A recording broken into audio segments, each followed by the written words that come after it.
me llevaban, como se suele decir en valenciano, a Calboig, porque era un crío. Y fue la primera vez que hice un rappel, tenía 14, 15 años. El excursionismo es la verdadera base, porque es el primer capítulo de aprendizaje de la montaña, andar por ella, ¿no? Pero unos a otros nos transmitíamos, hasta que se me ocurrió que eso había que plasmarlo ya. Aparte de mostrar itinerarios posibles de ascensiones y travesías, yo lo que quise también es lo que siempre he llamado la lectura del paisaje. Bueno, nuestras montañas, nuestras bajas montañas, medianas y tal, eso no crea alpinistas de élite y tal. Había un complejo. Fue, como digo, la primera alpina, o sea, ascensión alpina al sur de la Aconcagua, y aquel año fue la mejor actividad alpina del mundo. Sí, nos igualamos en posibilidades, en gente, en material, en técnica, en dominio. Tengo en vías de publicación un libro titulado Caminos junto al mar. El mar forma parte de nuestras montañas también. Bienvenidos a las Antropo Entrevistas. Estamos con Rafael Cebrián, memoria viva del montañismo valenciano. Entre otras cosas destacables, además de su vida deportiva, están la cantidad de publicaciones, no tengo más que un quinto o un tercio de todas ellas, que no me caben en la mano, y que han dado fe de la gran herencia montañera que nos ha dejado personas como él. Rafael, Sí. háblanos un poco de tus inicios. ¿Cuáles fueron los momentos históricos que te tocó vivir? ¿Cuáles fueron tus circunstancias? Los problemas que habían en aquella época para empezar. ¿Cuál era tu profesión? Un poquito de tu vida. Muy bien. Bueno, en principio mis circunstancias iniciales es ser niño de posguerra. Nací en el 1934 y entonces yo empecé excursionismo en el año 48, es decir, con 14 años. Aquellos momentos de posguerra eran duros, difíciles para todos, para una sociedad pues, que había vivido un trauma muy grande, y el excursionismo, el montañismo, el alpinismo naciente, pues vivió también todas esas dificultades. Yo profesionalmente, aunque mi vocación ha sido la geografía y la historia, pero bueno, soy titulado perito mecánico, una profesión del momento que tenía pues unas ciertas posibilidades cara a un desarrollo de la nación, del país, y estos fueron mis principios. 36 la guerra, al 39, al citar la guerra, bueno, es una referencia que para mi edad y para muchos, un sector muy amplio de la sociedad española, es un antes y un después, un momento traumático que no se puede silenciar, está ahí, como un elemento de tránsito. Y ya situados en esta época, ¿cuáles fueron tus inicios dirigidos hacia la montaña a nivel deportivo? ¿Qué es lo que te hizo, te produjo esta inquietud? Bueno, en principio yo tenía un sentido de amor a la naturaleza. Ahí es necesario que recuerde, mi padre era maestro y estuvimos viviendo en un pueblo, en Sellén, cerca de Játiva, y recuerdo que mi padre nos sacaba a todos los chiquillos al campo y nos enseñaba a coger minerales y todo eso. Y a mí aquella actitud de mi padre de cara a la naturaleza y de todos los críos jugando por allí, creo que me despertó ese amor a la naturaleza físico, ¿no? De contacto, de juego, como era un niño, el juego en principio, pero esos juegos infantiles después se traducen en un sentimiento de amor a la naturaleza, que es el verdadero punto de partida del excursionismo, del montañismo y todo. Y en el año 48, con mi hermano, es mayor que yo, también tenía ese sentimiento, de una forma circunstancial, digo completamente circunstancial porque fue un encuentro fortuito en el monte de mi hermano con gente que había creado el Centro Excursionista de Valencia. Entonces nos llamaron, nos dijeron que estaba el centro, y en el año 1948 entré en el Centro Excursionista. Y claro, ahí a través de la sociedad ha sido mi aprendizaje, donde he hecho todo lo que podía hacer hasta ahora, porque sigo en la sociedad y seguiré. Aprendizaje en todos los sentidos, digamos, hasta convivir, hasta mi mujer también, compañera allí, primero compañera, después fue esposa. O sea, toda una vida a través de la sociedad. Para todos hay una primera vez. Vamos a hacer un poquito de memoria. ¿Recuerdas cuál fue tu primera ascensión o vía de escalada, y en qué año fue? Claro, claro, hay recuerdos imborrables, ¿no? Entonces, la primera excursión que yo hice, con 14 años, ya dentro de una cosa formal, fue además a pasar la noche, pero esto era en el Picayo. Hay que pensar la modestia de la excursión, pero todo hay que situarlo en el contexto de una época. Entonces para mí era una aventura enorme dormir en el monte, en una tienda de campaña, toda la noche allí y después hacer una excursión muy sencillita, pero por el Picayo. Esta fue la primera. Y después recuerdo con especial afecto la primera vez que subí a Benicadell, porque aparte de que esto era ya salirse un poco del ámbito de la ciudad, más próximo al centro urbano, aquella montaña ya tenía un componente mucho más atractivo. Ahí, al ver las paredes aquellas, pues claro, las paredes, las crestas, las agujas son lo primero que en el paisaje te inspiran el sentimiento de subir no por los caminos normales, sino buscar los caminos verticales. Es el primer sentimiento de afecto hacia la montaña, de dificultad, digamos, ¿no? Pero sobre todo he de recordar que el primer mar de nubes que vi en mi vida, lo vi desde la cumbre de Benicadell. Una emoción para mí, fuera de todo lugar. Después he visto muchos mares de nubes, afortunadamente. Siempre me han emocionado y me seguirán emocionando, pero aquel primero era mi primer contacto con lo que yo veía en aquel momento una montaña de dificultades. Como primera escalada, pues bueno, vamos a ver, porque en principio pues habían trepas y demás, pero yo recuerdo especialmente como compañeros que me llevaban 10, 12 años, me llevaban, como se suele decir en valenciano, a Calboig, porque era un crío. Y fue la primera vez que hice un rappel, tenía 14, 15 años. Hice un rappel, me aseguraron, yo temblaba, hasta las pestañas me temblaban de miedo, pero yo sentí una emoción profundísima de bajar por la cuerda, aquel contacto físico con la cuerda. Recuerdo que me quemaron las manos, pero bueno, me hice todo un rasgo en las manos, de tal como me hacía y me cogía ella. Pero fue, digamos, el primer contacto. La cuerda, los compañeros, la roca, todos esos componentes que son indisociables del alpinismo, ¿no? Compañerismo, el material, la cuerda que te une al compañero y el compañero que te dice, no te preocupes, yo te aseguro bien. Eso son los principios. Sabes que nosotros, ya dentro de nuestra época, que también estás viviendo tú, de alguna manera, ¿no? Tendemos a separar, ¿no?, las modalidades deportivas dentro de lo que es la montaña. Hablamos de alpinismo, hablamos de himalayismo, hablamos de descenso de barrancos, de espeleología, aunque no esté dentro de nuestra federación deportiva, de senderismo. ¿Cómo se sentía antiguamente la montaña? ¿Había esa separación entre modalidades deportivas? ¿El montañismo era algo único? Fíjate, no, es una pregunta acertada. En principio, el mundo, digamos, de excursionista, vamos a hablar de excursionismo porque yo creo que el excursionismo es la verdadera base, porque es el primer capítulo de aprendizaje de la montaña, andar por ella, ¿no? Entonces, en principio, los grupos eran muy reducidos, tan reducidos que salíamos todos juntos. Yo siempre lo comparaba un poco eso al sistema tribal, ¿no? Una pequeña tribu que salía. Entonces se salía y a lo mejor en una salida se iba a una cueva y veías una cueva. A lo mejor en esa salida, como me ocurrió a mí, citaba ahora el primer rappel de mi vida, en el grupo. Una primera escalada o trepa y tal, dentro del grupo. Entonces ese grupo heterogéneo, unos hacían excursionismo simplemente, otros se hacían la paellita o el almuerzo, otros hacían eso y lo otro. O sea, no estaba disociado. Las especialidades acudieron más tarde.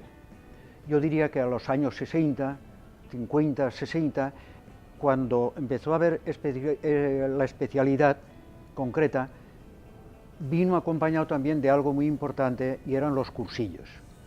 Es decir, que esa especialización lo comportaba una evolución y una madurez.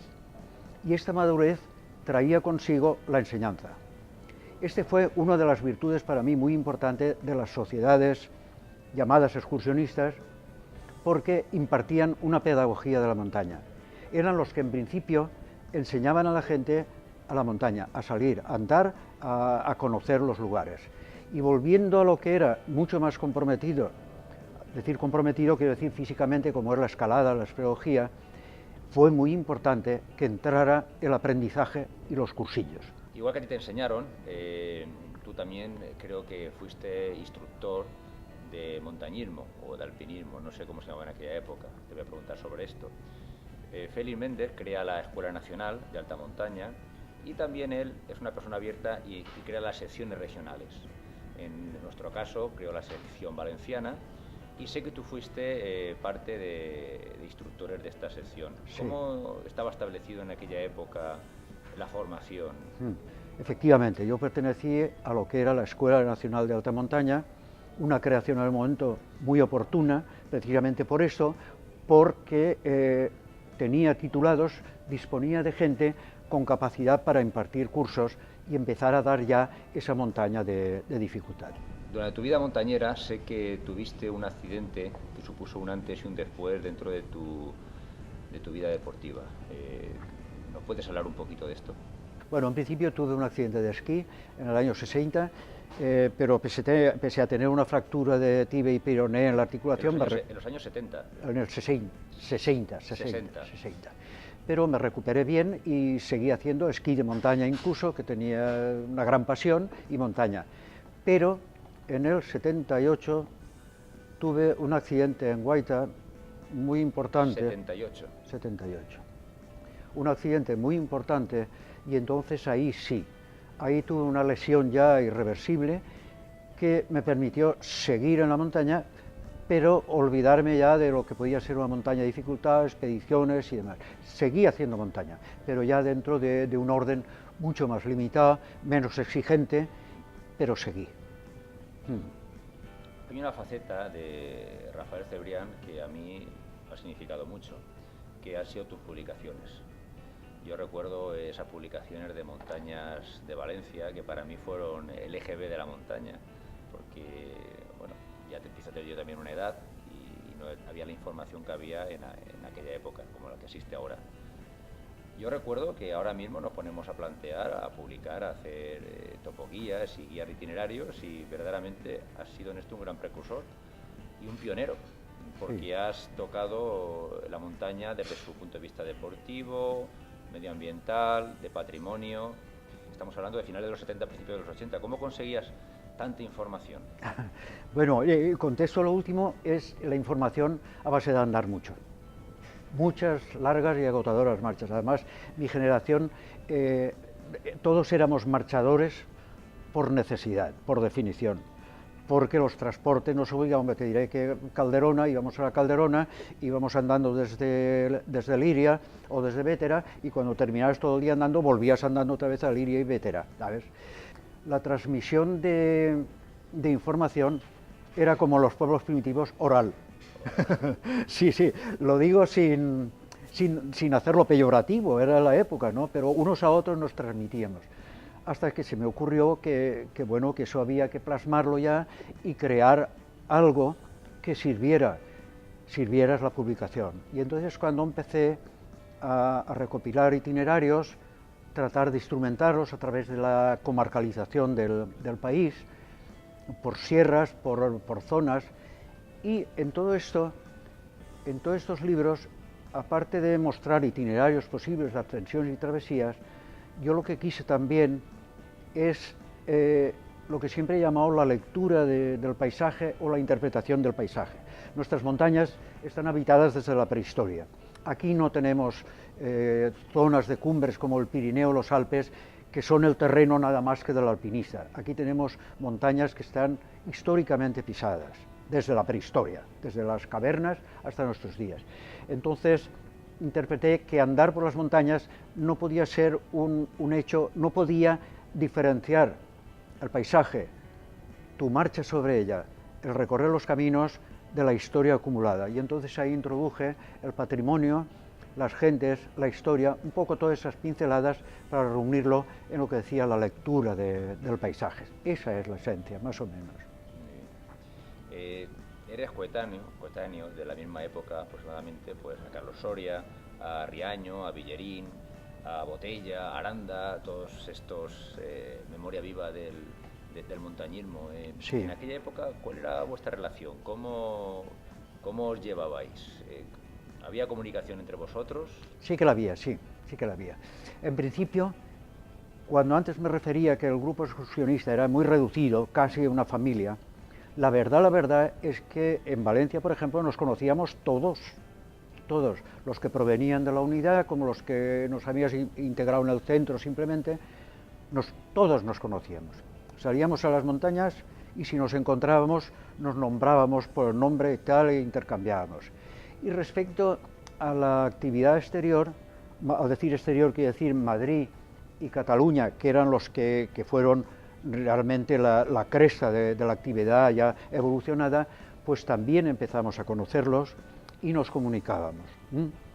Esta comunicación además nos transmitía información, aspectos que todavía aquí no habíamos llegado, de escuela y de tal, pues ya los teníamos. Yo recuerdo haber ido a Montserrat, teniendo 18 o 19 años, o sea que hace 60 y pico de estos, haber ido a Montserrat, haber tenido contacto con los que entonces eran la creme, los líderes de la escalada montserratina.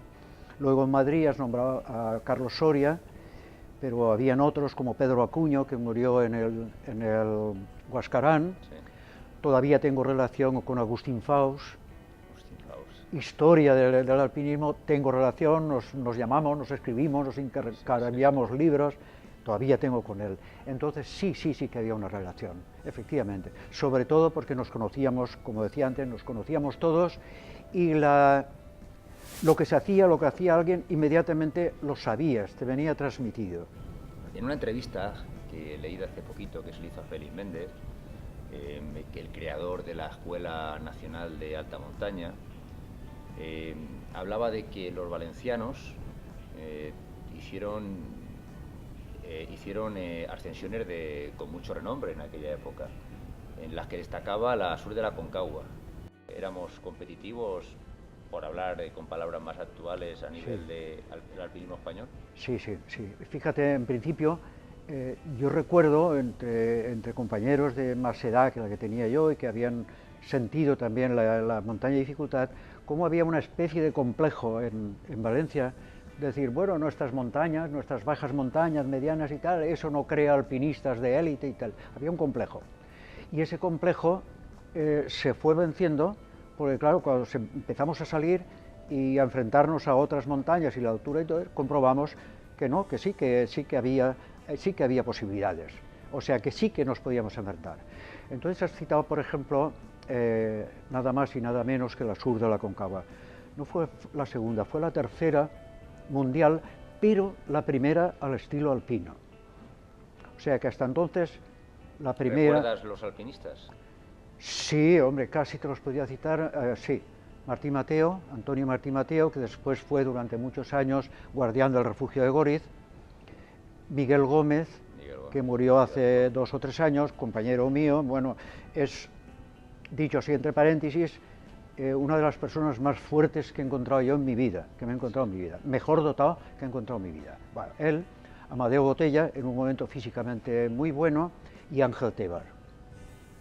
Fue, como digo, la primera alpina, o sea, ascensión alpina a la Sur de la Concagua, y aquel año fue la mejor actividad alpina del mundo, nada más y nada menos. O sea, esto sí, has introducido la pregunta y me has llevado precisamente a consolidar un aspecto, digamos, de absoluta madurez del alpinismo o montañismo valenciano con relación no solo al resto de España, sino al resto de Europa. Sí, nos igualamos en posibilidades, en gente, en material, en técnica, en dominio, como para afrontar ya las grandes ascensiones, como de hecho después sucedió, pues alcanzaron 6.000, un 7.000, hasta los 8.000.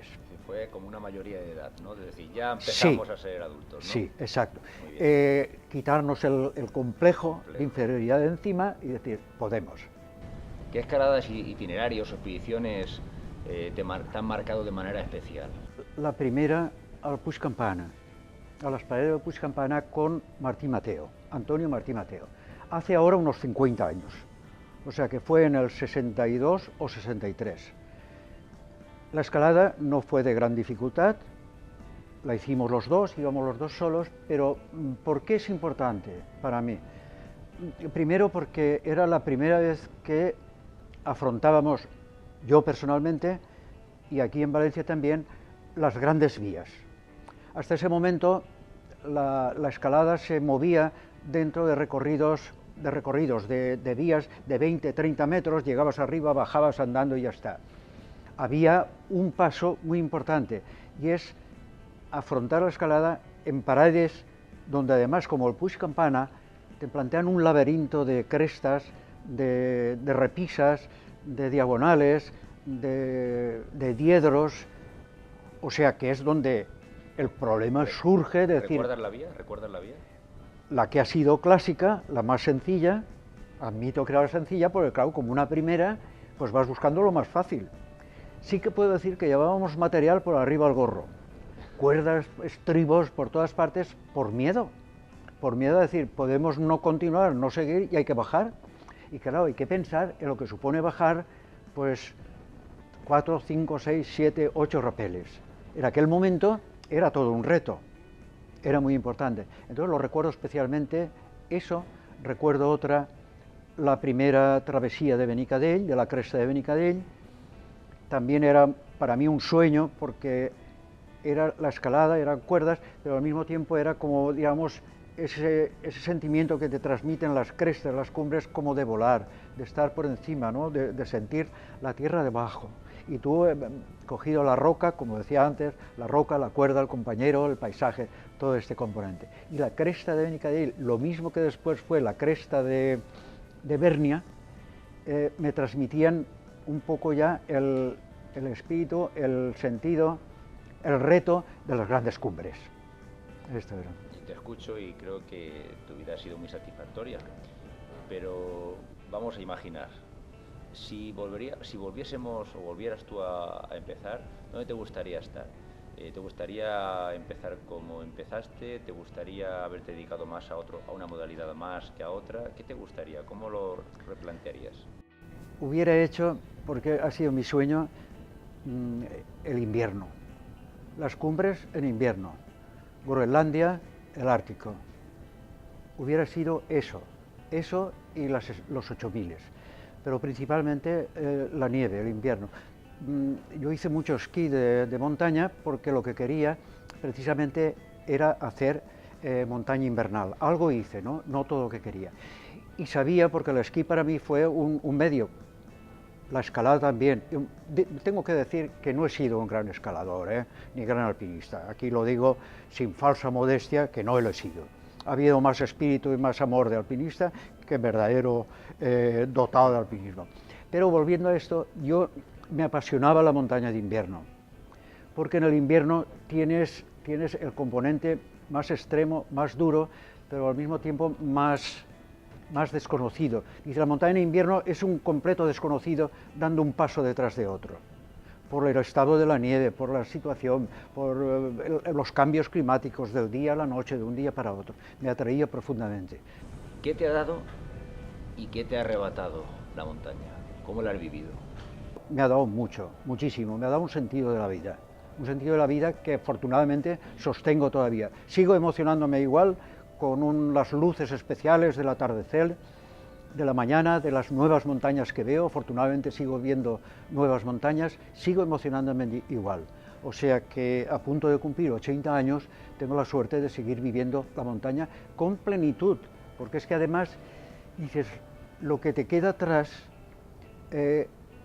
no lo abandono con pena ni nostalgia, sino que conforme la vida te va reduciendo posibilidades físicas, tú tienes que adaptarte a tus límites, pero tus límites no te impiden sentir la montaña, y eso es lo que está, eso es lo que hay, y eso es lo que me ha dado y me sigue dando.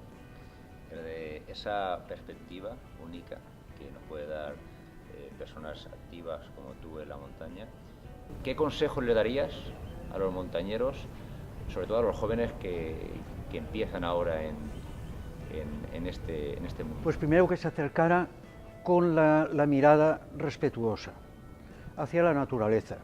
Vivimos una situación de acoso al medio natural auténticamente alarmante.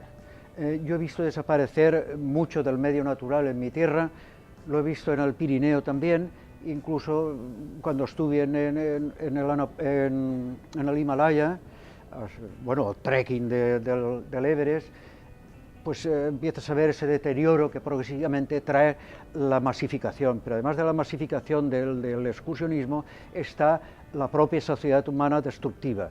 Yo le diría que entrara con la naturaleza mirando donde pisa. Bueno, es una imagen mirar donde pisa, ¿no? No chafar las plantas ni las flores y sentir sobre todo esa naturaleza, porque sentirla le hará seguir siendo toda su vida un montañero, un alpinista, un excursionista. Seguirá siendo, aunque no lo pueda practicar intensamente, seguirá siendo si mantiene ese amor a la naturaleza. Yo le pediría eso exclusivamente y que dentro de eso pensara y cuidara el componente importantísimo de solidaridad y de amistad, de sentir el compañero de cordada, sentir el grupo humano que está contigo, que no vivas la naturaleza ni las ascensiones aisladamente, sino compartida siempre. Eso le pediría. ¿Crees que dentro de los deportes de montaña hemos evolucionado o hemos ido para atrás? ¿Cómo ves si ha habido una evolución positiva, negativa o a lo mejor ha habido un poco de cada? Sí, quizá la respuesta es más en un poco de una parte y de otra. No, la evolución ha sido positiva, además es necesaria. Yo lo único que encuentro en estos momentos es, primero, masificación. Hay también mucha más educación, ¿vale? O sea que hoy muchísima gente accede ya al monte, digamos a la naturaleza, sin entrar en definiciones, con una preparación, con una sensibilidad, con algo ya conocido de lo que significa la agresión al medio ambiente. Mucha gente ya entra así. Otra, desgraciadamente, no. Y esta es la peligrosa.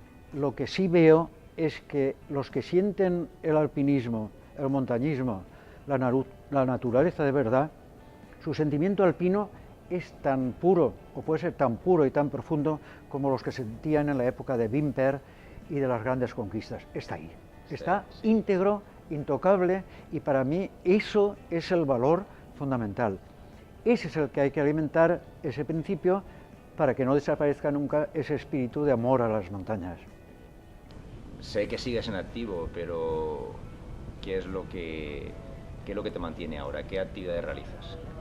Sigo dentro de mis posibilidades, lo que me queda, pues bueno, ahora mismo el puente es esto, por las montañas de Tarragona, Llavería, Cardós y demás, pues excursiones de 5 o 6 horas, bien, bueno, 5 o 6 horas, ¿no? Claro, y bueno, últimamente estuve en Cabo Verde, he estado, bueno, en Turquía también, últimamente, en fin, voy haciendo lo que puedo, y como decía en un momento determinado, pues bueno, uno debe saber sus limitaciones, y esas limitaciones son las que sabes que tienes un campo de acción acotado, que tu físico no puede responder más. Si sabes eso, lo moderas, puedes seguir disfrutando como sigo disfrutando activo.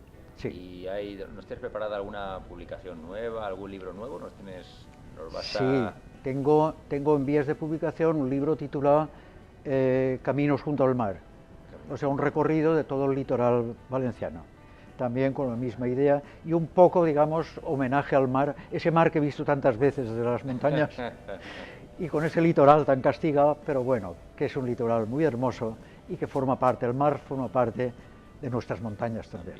Nuestras montañas. Rafa, un placer estar contigo. No ha sido una entrevista, es una conversación sosegada, tranquila. Me he llenado de conocimientos y estoy seguro que la audiencia lo va a agradecer. Hemos podido... Muchas gracias. Muchas gracias. Gracias a ti por estar. Bueno, nos despedimos de Rafa. Rafa, porque no quiere que le llamamos Rafael Cebrián, sino Rafa de las montañas. Y recuerda, hasta la próxima entrevista con nosotros, y recuerda, ayúdanos a hacer las montañas más seguras. Se acabó. Muy bien, muy bien, muy bien.